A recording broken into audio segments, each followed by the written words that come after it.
Israel पर Hezbollah के rocket हमले हुए हैं। इजराइल के अल जलील पर बरसाए गए हैं रॉकेट। इजरायली सेटलर्स कॉलोनी में कई मकान भी इसकी वजह से नष्ट हो गए हैं। इजराइल में जो अब तक नहीं हुआ था वो ईरान समर्थित मिलिशिया हूती ने कर दिखाया। इजराइल की राजधानी तल अवीव यानी इजराइल का सबसे सुरक्षित शहर, हूती ने उसी शहर पर ड्रोन हमला करके इजरायली हाईटेक सिस्टम को चकमा दे दिया। इस ड्रोन का टारगेट तल अवीव की सबसे महत्वपूर्ण इमारतों में से एक अमेरिका का काउंसलेट था। इसे इजराइल में हूती का 9/11 जैसा हमला माना जा रहा है। ये 2 अप्रैल को सीरिया के दमिश्क में हुए इजराइल के मिसाइल हमले जैसा है। देखिए हूती ने कैसे इस हमले को अंजाम दिया, कैसे अमेरिकी और इजरायली डिफेंस सिस्टम को फेल किया और हूती का ये ड्रोन आखिर कितनी विनाशक वॉर मशीन है।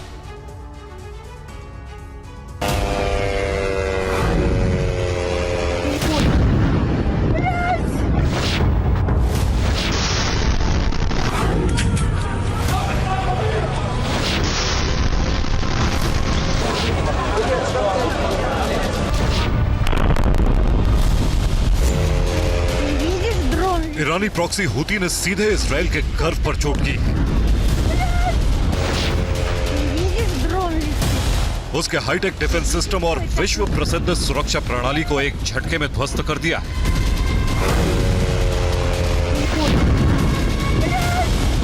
ये तस्वीरें 18 जुलाई रात की। 18 जुलाई की रात को 3:09 पर अंधेरे समुद्री तट से गरजता हुआ एक ड्रोन तेल अवीव में दाखिल हुआ।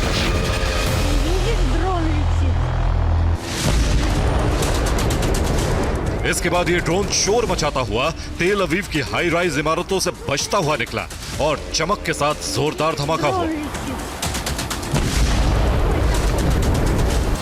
हूती के इस ड्रोन हमले की दूसरी तस्वीरें देखिए, जो धमाके वाली जगह के करीब सीसीटीवी कैमरे में रिकॉर्ड हुई।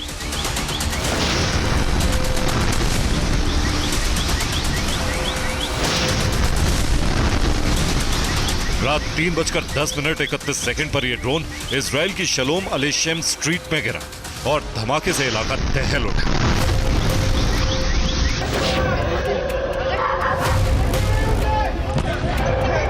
ड्रोन धमाके की तस्वीर इलाके में लगे दूसरे कैमरे में भी रिकॉर्ड हुई।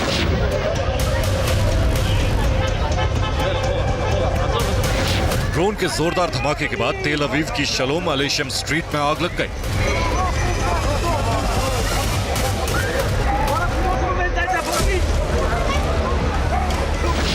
धमाके वाली जगह के पास ड्रोन के 3 मीटर से लंबा एक विंग भी पड़ा नजर आया।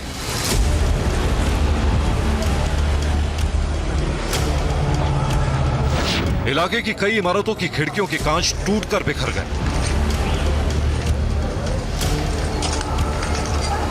धमाका होते ही तेल अवीव में अफरा तफरी मच गई।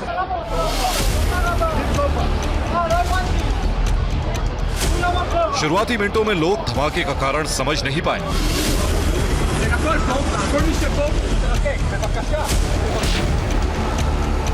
तेल अवीव की जिस स्ट्रीट में ड्रोन गिरा वो ये है। जिस इमारत पर ड्रोन गिरा वो सैटेलाइट तस्वीरों में ऐसी नजर आती थी। ड्रोन जिस इमारत पर गिरा वो अमेरिकन एम्बेसी से महज 250 मीटर दूर है।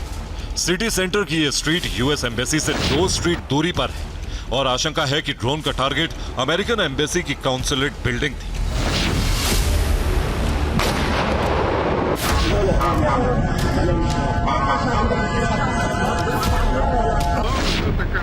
हूती के इस ड्रोन हमले में इजराइल के एक नागरिक की मौत हुई है, जबकि तेल अवीव की शलोम अलेशियम स्ट्रीट में रहने वाले 10 लोग घायल हुए हैं।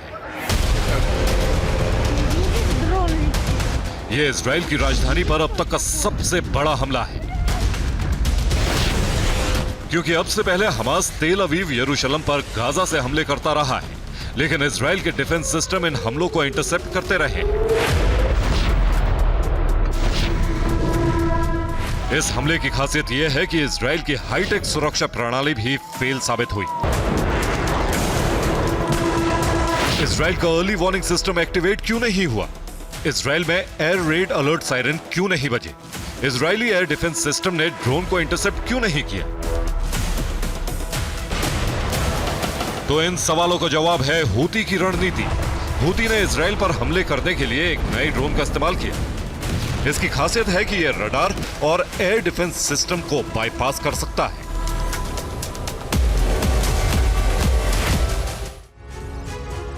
ये तेल अवीव शहर का 3D मॉडल है। इस मॉडल के जरिए समझिए कि हूती के ड्रोन ने शहर पर हमला कैसे किया। हूती का ड्रोन शहर की कम ऊंचाई वाली इमारतों के करीब उड़ा। मतलब ड्रोन या मिसाइल को इंटरसेप्ट करने के लिए लगाए गए रडार सिस्टम की तरंगों की रेंज से नीचे उड़ान भरी। हाई राइज इमारतों से बचते हुए ये ड्रोन अपने टारगेट की तरफ तेजी से बढ़ने लगा। तेल अवीव पर गिरे हूती के नए ड्रोन का नाम याफा है। तेल अवीव का पुराना नाम याफा था, उसी पर ड्रोन का नाम रखा गया है। ये हूती के जखीरे का नया ड्रोन है जिसे याफा या जाफा कहा जाता है। ये Israeli defence system radar system को चकमा देते हुए तेल अवीव में दाखिल हुआ। ड्रोन ने इतनी कम ऊंचाई पर उड़ान भरी कि रडार सिस्टम को इसकी भनक तक नहीं लगी। खास बात यह है कि उड़ान के दौरान FPV यानी फर्स्ट पर्सन व्यू कैमरा से लैस ड्रोन ने बार बार रास्ता बदला। इसी FPV क्षमता की बदौलत ये ड्रोन ऊंची इमारतों से बचकर निकल गया और तेल अवीव में US काउंसलेट की इमारत के करीब जोरदार धमाका कर दिया।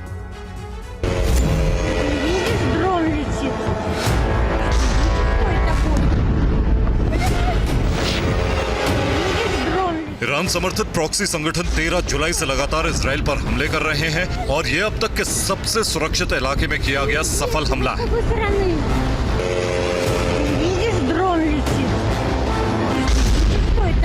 इस 19 अप्रैल को ईरान के इस्फहान परमाणु संयंत्र पर इजराइल के मिसाइल हमले और 2 अप्रैल को सीरिया में ईरानी कॉन्सुलेट पर हमले का प्रतिशोध माना जा रहा है।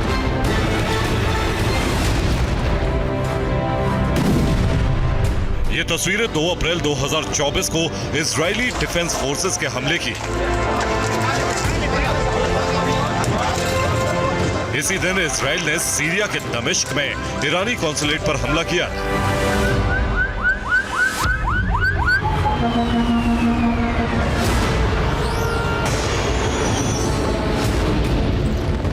इस हमले में ईरान के 2 बड़े सैन्य कमांडरों जनरल मोहम्मद रेजा जाहिदी और मोहम्मद हादी हज रहीमी की मौत हो गई थी।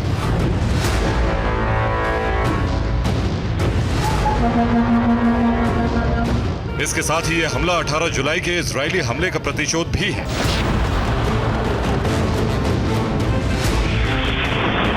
इजराइल ने 18 जुलाई को लेबनान के मजदल सलाम और अल जुमैमा पर हमले करके हिजबुल्लाह कमांडरों को मार गिराया था।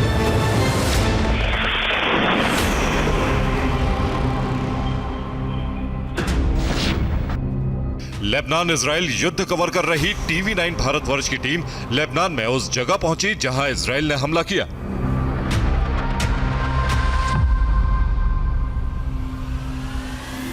इस समय TV9 भारतवर्ष की टीम आज पहुंची है मजदल सालेम में, मजगाइयों के इलाके में। मजदल सालेम वो इलाका है जहां सुबह देर रात तक करीबन अटैक किया गया था इजराइल द्वारा इस घर के ऊपर, जहां कहा गया कि हिजबुल्लाह के कमांडर उनके जो दूसरे लोग हैं या सिविलियंस हैं उनको टारगेट किया, उनके आम लोगों को मारा गया। यानी ये वो इलाका है जहां पर सबसे ज्यादा इस समय कन्फ्रंटेशन चल रहा है।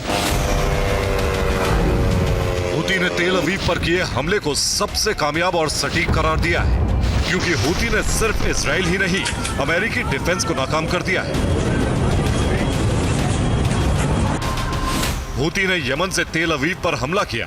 तेल अवीव की यमन से दूरी 2300 किलोमीटर से ज्यादा है। इस बीच लाल सागर में अमेरिकी नेवी के डिफेंस सिस्टम तैनात थे। हूती ने एक बैलिस्टिक मिसाइल और 4 ड्रोन से हमला किया।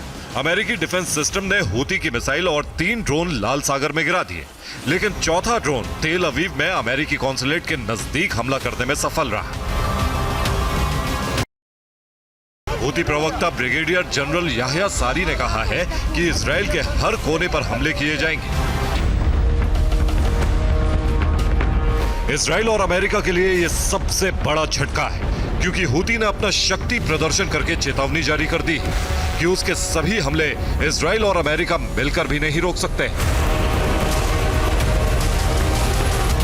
लेबनान से हिजबुल्लाह के उत्तरी इजराइल पर हमले रोकने में इजरायली सेना नाकाम हो रही है और अब प्रॉक्सी संगठन इजराइल की राजधानी तक आ पहुंचा है। अगर प्रॉक्सी संगठनों के हमले इसी तरह जारी रहे तो इजराइल को बड़ा कदम उठाना होगा और इसी कदम के साथ the great war of Arab शुरू हो जाएगा। Bureau report, TV9 Bharatvarsh.